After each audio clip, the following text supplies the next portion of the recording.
और क्योंकि डायरेक्ट और इनडायरेक्ट पढ़ने से पहले हमें सेंटेंस पर अच्छी पकड़ होनी चाहिए, तो इसलिए आज का ये वीडियो सिर्फ सेंटेंसेस पर ही होने वाला है। क्योंकि जब तक कि हम सेंटेंस को समझेंगे नहीं और उनके रूल को अच्छे से पढ़ेंगे नहीं, तब तक कि हम डायरेक्ट इनडायरेक्ट को अच्छे से समझ ही नहीं सकते। तो आज का ये लेक्चर सिर्फ और सिर्फ सेंटेंसेस पर ही होने वाला है। और जैसे ही हम सेंटेंसेस को कंप्लीट करेंगे, देन मूव करेंगे डायरेक्ट और इनडायरेक्ट की तरफ। अच्छा, सेंटेंसेस कई बुक्स में अलग अलग टाइप के दिए हुए हैं। किसी बुक्स में 4 टाइप्स दिए हुए हैं, किसी में 5 और किसी में तो 7 दिए हुए हैं। बट हमें स्पेशली यूपी बोर्ड के हिसाब से पढ़ना है। और यूपी बोर्ड इंग्लिश ग्रामर के अकॉर्डिंग, जो कि डिपेंड है पूरी की पूरी सिंटैक्स पर, वो हमें बताती है कि सेंटेंसेस सिर्फ और सिर्फ 5 टाइप्स के होंगे। तो आज हम जो सेंटेंसेस पढ़ेंगे उनके सिर्फ 5 टाइप्स ही पढ़ेंगे। या आप ऐसे कह सकते हैं कि सेंटेंसेस सिर्फ और सिर्फ 5 टाइप्स के होते हैं। बाकी जो अलग डिवाइडेशन है 4 और 7, वो किसी को मर्ज करके बनाया हुआ है या तो किसी को सेपरेट करके। ओवरऑल आपको सिर्फ सेंटेंसेस 5 टाइप्स के होते हैं, ये ध्यान रखना है। डायरेक्ट और इनडायरेक्ट को सॉल्व करने से पहले हमारी पकड़ सेंटेंसेस पर अच्छी होनी चाहिए। तो इसलिए पहले वीडियो डायरेक्ट और इनडायरेक्ट पर ना होकर सेंटेंसेस पे होगी। फर्स्ट ऑफ ऑल हम इसे क्लियर करेंगे, देन बढ़ेंगे डायरेक्ट और इनडायरेक्ट की तरफ। तो देखते हैं सबसे पहले sentences. There are 5 types of sentences, जिसमें से पहला है असर्टिव सेंटेंस, या इसे ही किसी किसी बुक में डिक्लेरेटिव सेंटेंस भी कहा गया है। तो दोनों एक ही होते हैं, चाहे आप असर्टिव समझिए या डिक्लेरेटिव सेंटेंस। सेकंड टाइप होता है इंट्रोगेटिव सेंटेंस, जिससे अमूमन क्वेश्चन पूछे जाते हैं। उसके बाद इम्परेटिव सेंटेंस यानी आज्ञावाचक वाक्य। उसके बाद 4 नंबर है एक्सक्लामेटरी सेंटेंस। और सबसे लास्ट में आता है ऑप्टेटिव सेंटेंस। तो ये हमारे सेंटेंस के 5 टाइप्स हैं।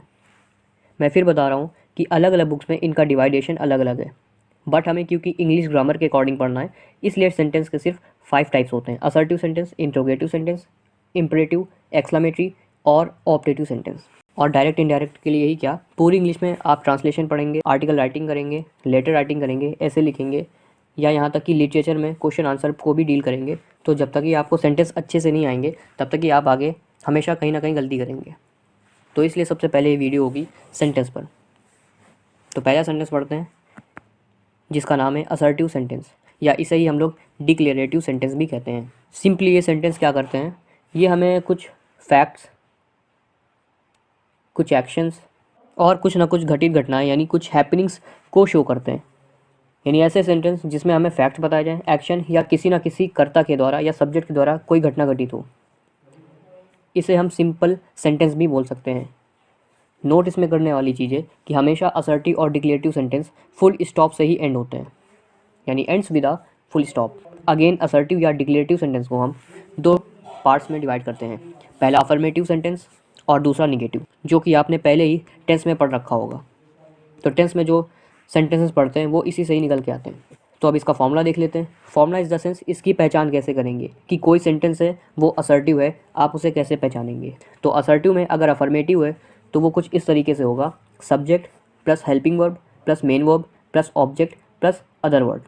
अब ये अदर वर्ड क्या होता है, असल में क्या होता है, कुछ सेंटेंसेस में कुछ ऐसे वर्ड्स होते हैं जो किसी के भी आगे पीछे हो सकते हैं। अदर्स वर्ड्स में जैसे प्रीपोजिशन, एडजेक्टिव हो सकता है, एडवर्ब हो सकता है, एंड सो ऑन। तो ये जो अदर वर्ड्स होते हैं वो सब्जेक्ट के आगे पीछे, हेल्पिंग वर्ब के आगे पीछे, मेन वर्ब के आगे पीछे या ऑब्जेक्ट के आगे पीछे, यानी कहीं भी सेंटेंस में लगाए जा सकते हैं। तो इन्हें ऑब्जेक्ट के बाद में लिख देते हैं, यानी ये कहीं पे भी पूरे सेंटेंस में घूम सकते हैं। और नेगेटिव का फॉर्मूला होता है subject plus helping verb plus, बस निगेटिव है तो मेन वर्ब के पहले और हेल्पिंग वर्ब के बाद नॉट लगा देते हैं, बाकी पूरा वही रहेगा, यानी not plus main verb plus object plus other word. Other words यानी ऐसे वर्ड्स जो पूरे सेंटेंस में कहीं भी लग सकते हैं। और ये लगेंगे कहाँ, वो आपकी प्रैक्टिस पे डिपेंड करता है। और अगर इसमें कन्फ्यूज़न होती है तो अदर वर्ड्स को आप गायब कर सकते हैं, सिर्फ ऑब्जेक्ट तक पढ़ लें। बाकी जैसे जैसे आप इंग्लिश राइटिंग और ट्रांसलेशन की प्रैक्टिस करते जाएंगे, आपको ये अदर वर्ड समझ में आ जाएंगे।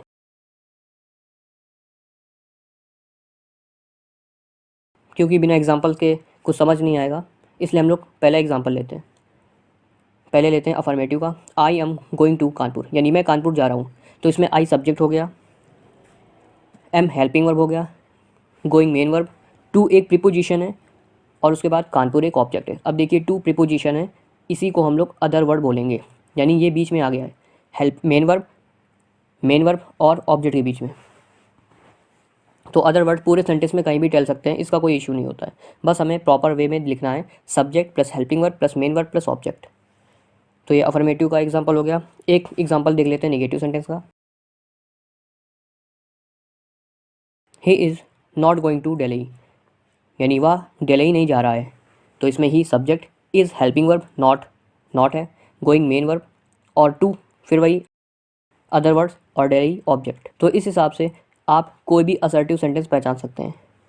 हालांकि मैं आगे बताऊंगा कि डायरेक्ट इनडायरेक्ट में असर्टिव सेंटेंस का बहुत बड़ा रोल होता है। तो जैसे ही असर्टिव सेंटेंस आएगा, बस आपको दिमाग में ये रट्टा मारना है कि subject plus helping verb, subject plus helping verb. बस डायरेक्ट और इनडायरेक्ट में आपको यही समझना अच्छा होगा। बाकी जितनी प्रैक्टिस करेंगे आप, उतने अच्छे से डायरेक्ट और इनडायरेक्ट को सॉल्व कर पाएंगे। असर्टिव सेंटेंस हम लोग डील कर चुके थे, और आज का टॉपिक होने वाला है इंट्रोगेटिव सेंटेंस का। तो इंट्रोगेटिव सेंटेंस वो होते हैं जिनमें से हमें क्वेश्चन पूछे जाते हैं, यानी जो वाक्य क्वेश्चन होते हैं, प्रश्न होते हैं, उन्हें ही इंट्रोगेटिव सेंटेंस कहते हैं। These sentences are questions. इन्हें भी हम टू टाइप्स में कैटेगराइज करते हैं। एक, जब इसकी स्टार्टिंग हेल्पिंग वर्ब से होती है, when it starts with helping verb. Helping verb is the sense do, does, did, was, were, is, am, are, has, have and so on. For example, are you going to Mumbai. और last में ध्यान दीजिएगा कि question mark जरूर आना चाहिए। Question mark लगाना most important है आपके लिए। देन इसका फॉर्मूला देखते हैं। सबसे पहले आया हेल्पिंग वर्ब, उसके बाद सब्जेक्ट, उसके बाद मेन वर्ब, फिर ऑब्जेक्ट, और लास्ट में अदर वर्ड। जैसा कि बताया था, अदर वर्ड पूरे सेंटेंस में कहीं भी इधर उधर घूम सकता है। अच्छा, ये इंट्रोगेटिव सेंटेंस निगेटिव भी हो सकते हैं, और अगर इधर निगेटिव आता तो हम लोग सब्जेक्ट के बाद और मेन वर्ब से पहले नॉट लगा देते हैं। तो ये are helping verb, you subject, going main verb, Mumbai object and other यानी टू।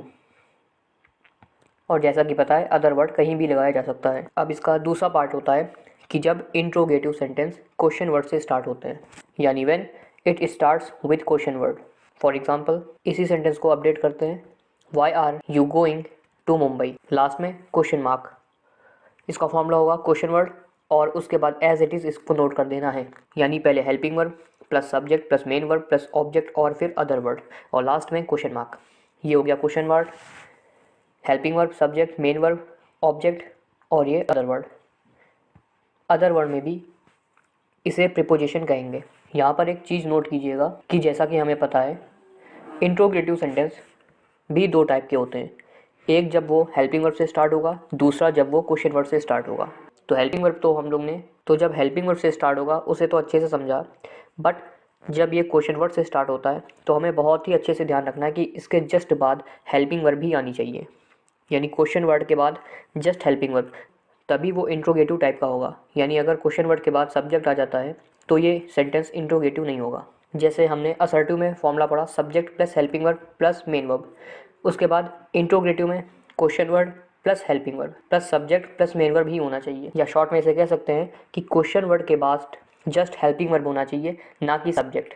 ये ऐसा क्यों होना चाहिए, ये मैं आपको आगे आने वाले लेक्चर्स में अच्छे से समझाऊंगा। अब बढ़ते हैं अपने तीसरे सेंटेंस की तरफ, यानी इम्परेटिव सेंटेंस।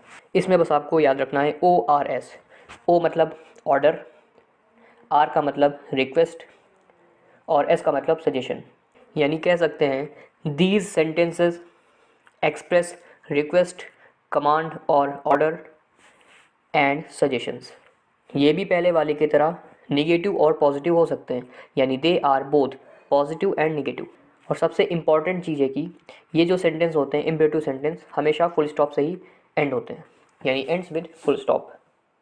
और दूसरी चीज़ इसमें नोटेबल है कि हमेशा ये मेन वर्ब से ही स्टार्ट होते हैं, यानी स्टार्ट्स विद मेन वर्ब। अच्छा, ऐसा क्यों होता है, थोड़ा मैं आपको एक्सप्लेन करता हूँ। मान लीजिए कि कोई व्यक्ति ए है, या कोई सब्जेक्ट मैं ही हूँ ए, मेरे सामने कोई बंदा बी खड़ा हुआ है। अब वो बंदा मेरे सामने अभी हाल फिलहाल में है, यानी प्रेजेंट है, और क्योंकि मैंने उससे कोई फैक्ट कहा है या कोई भी उसे इंस्ट्रक्शन दिए, यानी प्रेजेंट इंडिफिनिट है। यानी मैं हूँ, मेरे सामने एक व्यक्ति बी है जो कि प्रेजेंट इंडिफिनिट टाइम पीरियड में है, और जैसा कि प्रेजेंट इंडिफिनिट में हमें पता है डू या डज हेल्पिंग वर्ब होती है। अब मैं उस व्यक्ति को या तो ऑर्डर दूंगा, या तो रिक्वेस्ट, या तो सजेशन, और उसके लिए जो मीनिंग यूज़ करूँगा वो आप या तो तुम, जिसकी इंग्लिश में माने होता है यू। अब जैसा कि हमें पता है कि उसका हम नाम भी ले सकते हैं, बट बार बार उसका नाम लेने से हम लोग अवॉइड करते हैं, यानी इंग्लिश में इसे कहते हैं नाउन की जगह पे प्रोनाउन का यूज़ करना। और जैसा कि हमें पता है यू एक प्रोनाउन है। तो अभी तक हमने समझा कि यू इसमें फिक्स होता है, क्योंकि मेरे सामने जो भी व्यक्ति खड़ा हुआ है मैं उसे यू कहूँगा, यानी तुम। और हेल्पिंग वर्ब भी फिक्स रहेगी, यानी डू, क्योंकि यू के साथ प्रेजेंट इंडिफिनिट में डू ही लगती है। और क्योंकि ये पूरे ORS यानी ऑर्डर, रिक्वेस्ट और सजेशन में कॉमन रहने वाली है, इसलिए इंग्लिश ग्रामर में हम लोग इसको नेगलेक्ट करते हैं, यानी इसे इग्नोर करते हैं।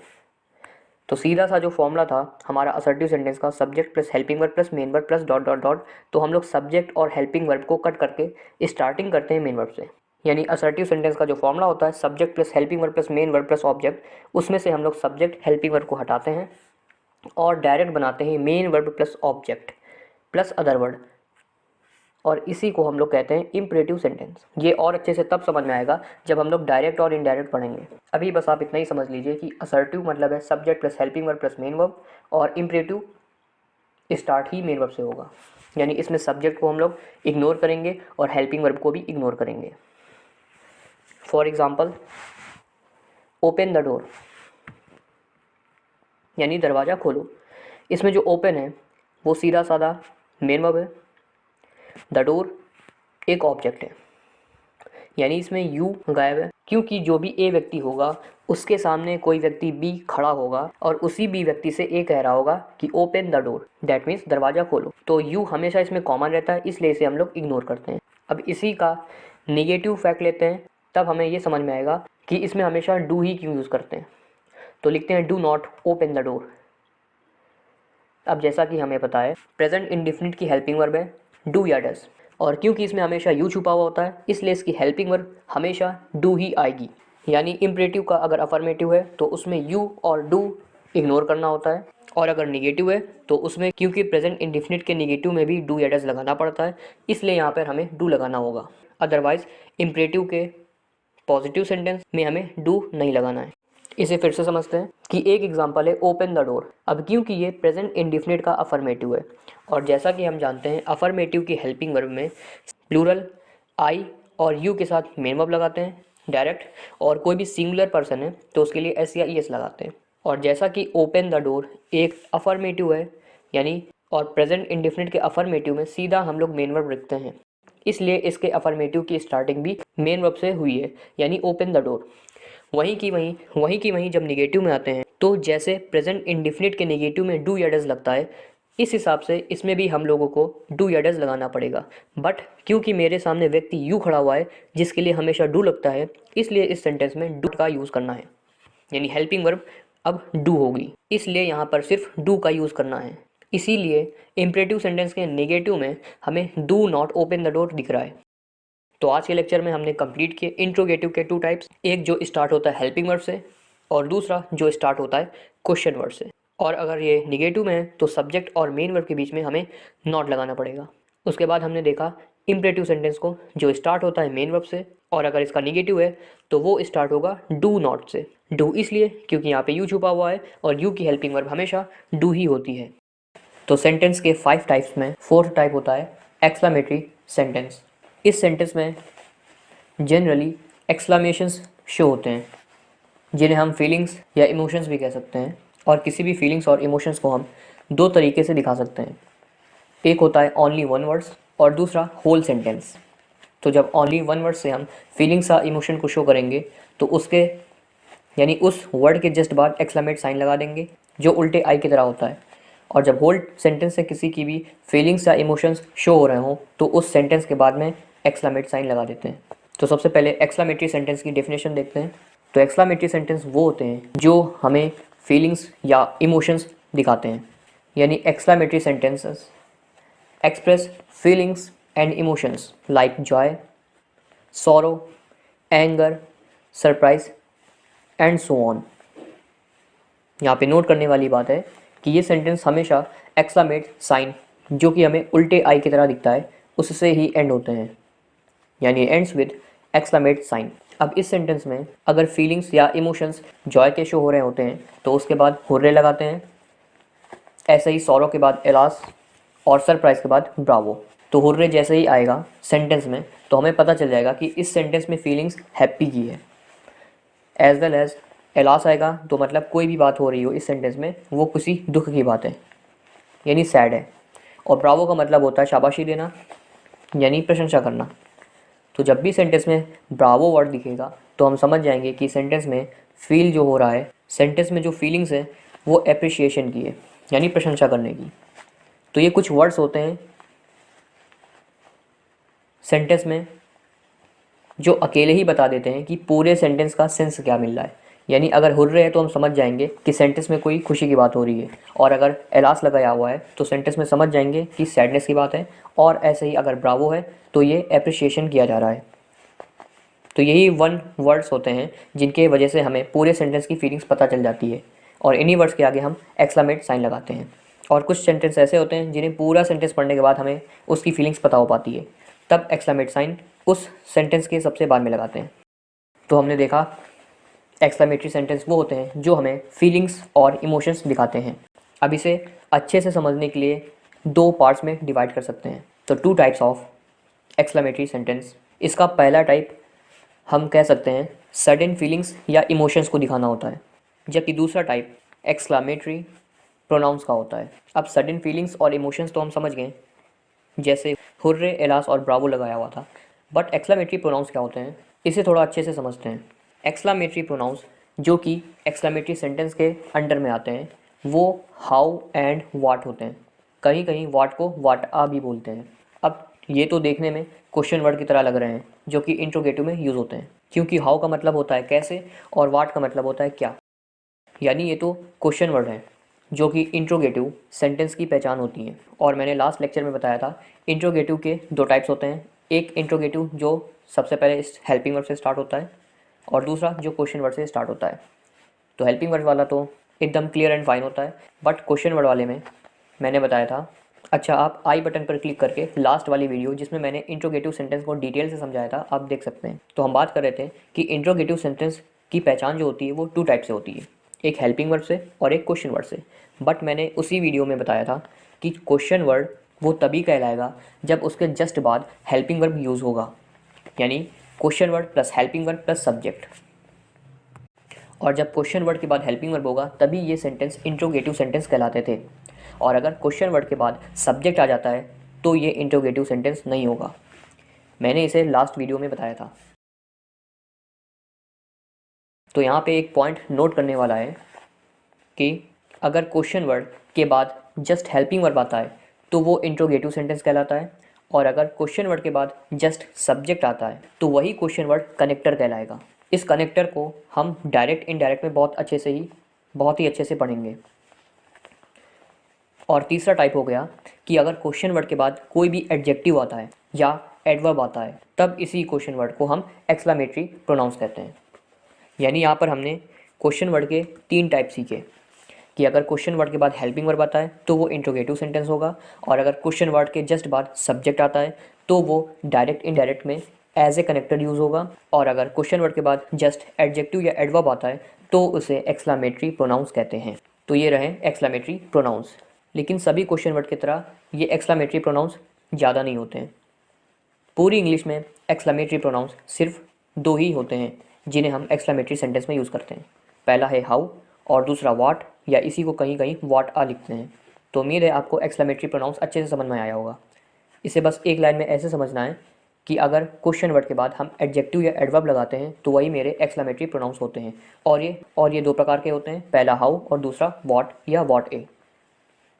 ये चीज़ काफ़ी इंपॉर्टेंट है, आप इसे कहीं नोट डाउन कर लेना और जितना हो सके रिवाइज करते रहना, क्योंकि क्वेश्चन वर्ड के बाद हेल्पिंग वर्ब, सब्जेक्ट या एडजेक्टिव या एडवर्ब आने से ही क्वेश्चन वर्ड की वैल्यू चेंज हो जाती है। तो अगेन लौटते हैं अपने टॉपिक पर। तो हम पढ़ रहे थे एक्सक्लेमेटरी सेंटेंस टू टाइप्स के होते हैं। पहला जिसमें सडन फीलिंग्स या एक्सप्रेशन शो होते हैं, और इसमें हमेशा सिर्फ एक वर्ड से ही हमें पूरे सेंटेंस का सेंस पता चल जाता है, जैसा कि मैंने पहले बताया ओनली वन वर्ड्स जो कि हमें फीलिंग्स दिखाते हैं। और दूसरा था होल सेंटेंस, तो उसी में पहला है ओनली वन वर्ड्स जिसे हम कह सकते हैं सडन फीलिंग्स या एक्सप्रेशन शो करना। तो इसमें वर्ड्स आएंगे जैसे हुर्रे, एलास या ब्रावो, ETC। फॉर एग्ज़ाम्पल एक सेंटेंस है, hurray we have won the match. तो इस सेंटेंस में हमने देखा we have won the match, हम पढ़े या ना पढ़े, बट जैसे ही हमने हुर्रे पढ़ा हमें पूरा सेंटेंस का सेंस पता चल गया कि इस सेंटेंस में किसी खुशी की बात हो रही है। तो जब एक वर्ड से ही पूरे सेंटेंस का सेंस पता चल जाता है, उसी एक वर्ड्स को हम लोग एक्सक्लामेट वर्ड्स कहेंगे, और इसी एक्सक्लामेट वर्ड्स के जस्ट बाद हम एक्सक्लामेट का साइन लगा देंगे और लास्ट में फुल स्टॉप। यानी इसमें we have won the match के बाद फुल स्टॉप है, और हुर्रे जिससे पूरे सेंटेंस का सेंस पता चल रहा है उसके बाद एक्सक्लामेट साइन। इससे हमें फील पता चल रहा है कि ये सेंटेंस में हैप्पीनेस शो हो रही है। अगला सेंटेंस देखते हैं, एलास ही लॉस्ट हिज की, यानी उसने अपनी चाबी खो दी है। तो इस सेंटेंस में एलास के पढ़ने से ही पता चल रहा है कि इस सेंटेंस में जो भी फीलिंग्स है वो सैडनेस शो कर रही है, यानी इस सेंटेंस में हमें दुख का भाव दिख रहा है। तो जस्ट एलास के बाद हम एक्सक्लामेट साइन और लास्ट में फुल स्टॉप लगा देंगे। अब आते हैं एक्सक्लामेट के सेकंड टाइप में, यानी एक्सक्लामेटरी प्रोनाउंस। एक्सक्लामेटरी प्रोनाउंस यानी हाउ या व्हाट। इसी को हम होल सेंटेंस से किसी की फीलिंग्स को शो करना कहते हैं। यानी जब तक कि हम इस सेंटेंस को पूरा नहीं पढ़ेंगे हमें पूरे सेंटेंस का फील पता ही नहीं होगा, और इस सेंटेंस में यूज़ करते हैं एक्सक्लामेटरी प्रोनाउन यानी हाउ या व्हाट। तो एग्जांपल देखते हैं।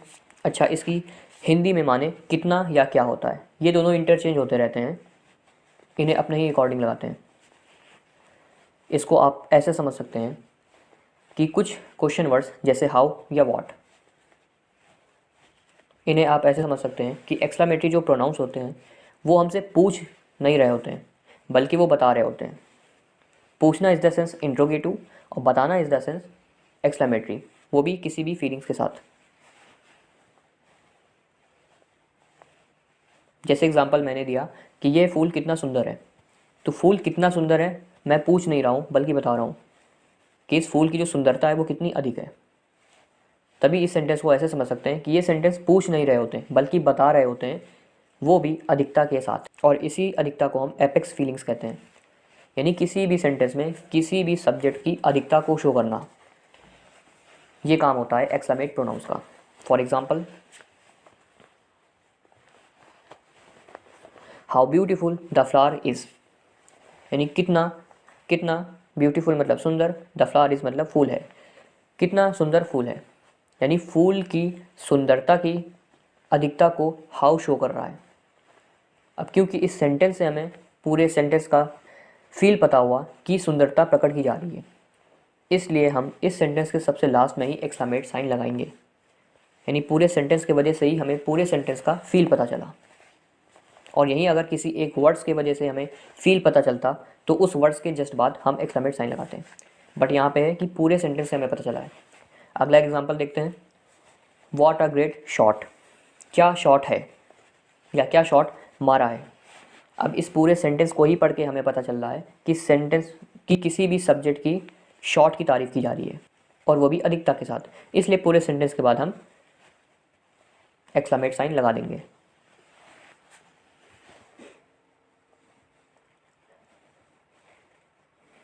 तो ये था पूरा एक्सक्लेमेटरी सेंटेंस के रूल्स। क्योंकि ये बहुत ही इंपॉर्टेंट है इसलिए हो सके तो आप इसका एक स्क्रीनशॉट ले लीजिए।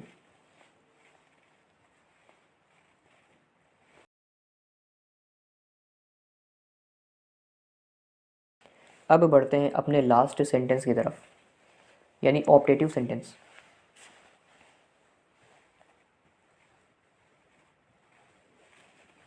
इन्हें भी अच्छे से समझने के लिए 3 टाइप्स में डिवाइड कर सकते हैं। हालांकि सभी सेंटेंस में सबसे इजी सेंटेंस यही होते हैं। तो 3 टाइप्स इसमें होते हैं। पहला जिसमें हम किसी को भी विश करते हैं, दूसरा हम ऐसे डिवाइड कर सकते हैं कि किसी को जब भी हम प्रेयर या ब्लेसिंग्स देते हैं, और सबसे लास्ट जिसमें हम किसी को कर्ज यानी श्राप देते हैं। श्राप मतलब बद्दुआ देते हैं।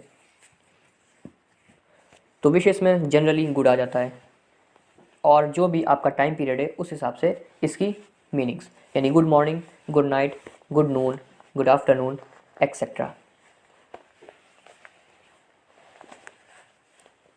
और फिर प्रेयर और कर्ज में सबसे इजी ये होता है कि दोनों में ही एक ही मोरल्स लगता है, जिसे हम मे कहते हैं। मोडाल्स इज द सेंस वो हेल्पिंग वर्ब की तरह ही यूज़ होते हैं। आगे आने वाली वीडियो में मैं इन्हें भी कवर करूँगा। तो नोट इसमें करने वाला है कि ये भी सेंटेंस एक्सक्लेमेटरी सेंटेंस की तरह ही एक्सक्लामेट साइन के साथ एंड होते हैं।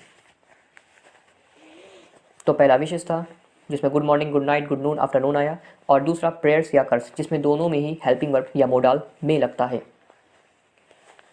एक एग्जांपल देखते हैं। सिंपल इसका एग्जांपल होगा गुड मॉर्निंग, उसके बाद एक्सक्लेमेट साइन।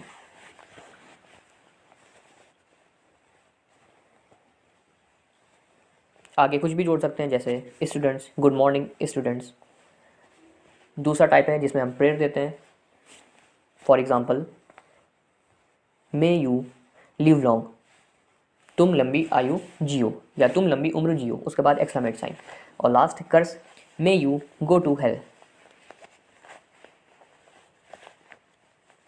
तुम जहन्नुम में जाओ। जनरली मे का मीनिंग जो होता है वो काश से लिया जाता है कि काश तुम लंबी उम्र जियो, और उसमें कि तुम काश जहन्नुम में जाओ। बट इसे आमतौर पर यूज़ नहीं करते हैं। काश वर्ड को हम हाइड करने की कोशिश करते हैं। तो एक बार फिर से देखते हैं। हमने एक्सक्लेमेटरी सेंटेंस पढ़ा जिसके 2 टाइप्स हैं।